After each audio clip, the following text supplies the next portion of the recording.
Welcome back to From Fear to Fun, the podcast where we explore how to transform medical encounters with children from moments of fear into opportunities for fun, with connection, confidence, and cooperation.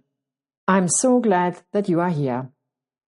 Today, we are looking at something that affects every medical conversation, whether we notice it or not. Grievance and change follow similar emotional steps. Whenever a child or parent faces a diagnosis, a new treatment plan, or a sudden shift in their health, they move through a predictable emotional process.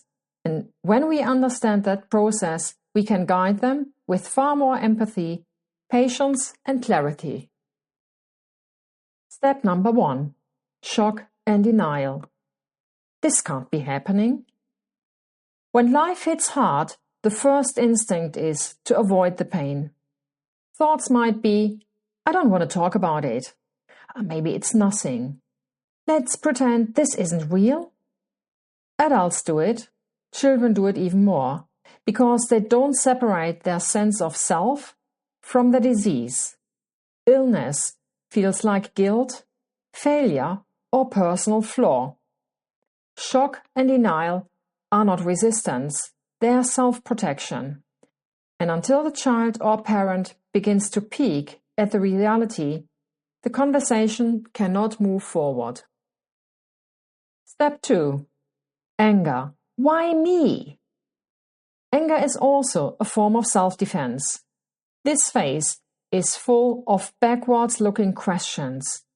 Why me? Why now? Who's to blame? Could this have been avoided? In this state, there is no mental space for solutions.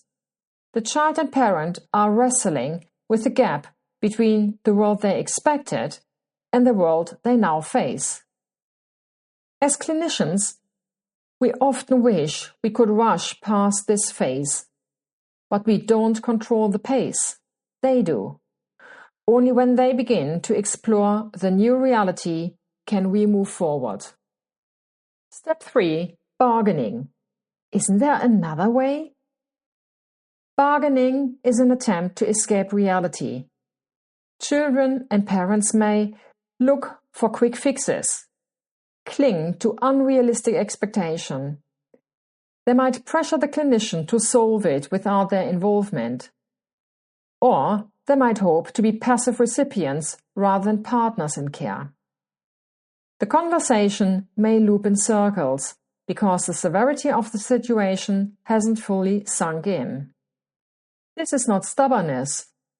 This is their fear trying to negotiate its way out. Step 4: crisis or depression. I can't do this. When unrealistic expectations collapse, helplessness often follows. The child or parent may feel overwhelmed, powerless, and stuck. They are unable to see a way forward. This is the emotional low point, the crisis. Here our role shifts. We become guides, not fixers. We offer realistic options grounded in our understanding of the body and the treatment path.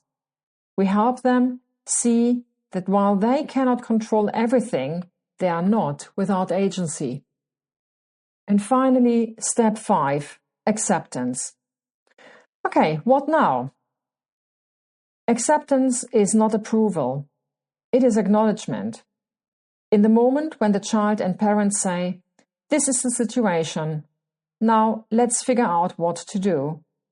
Only here can true partnership begin.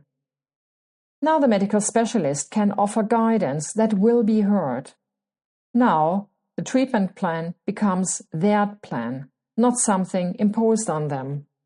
When the patient owns the plan, compliance and cooperation rise dramatically. In a nutshell, grievance and change move through similar emotional steps. Shock, anger, bargaining, and crisis are normal, not resistance. Children experience these phases intensely because to them, illness feels real personal. We cannot rush the process, we can only guide it. Acceptance opens the door to genuine partnership and sustainable treatment plans. Understanding these emotional steps helps us meet families where they are and gently guide them from fear to fun. Thanks for joining me on this episode of From Fear to Fun.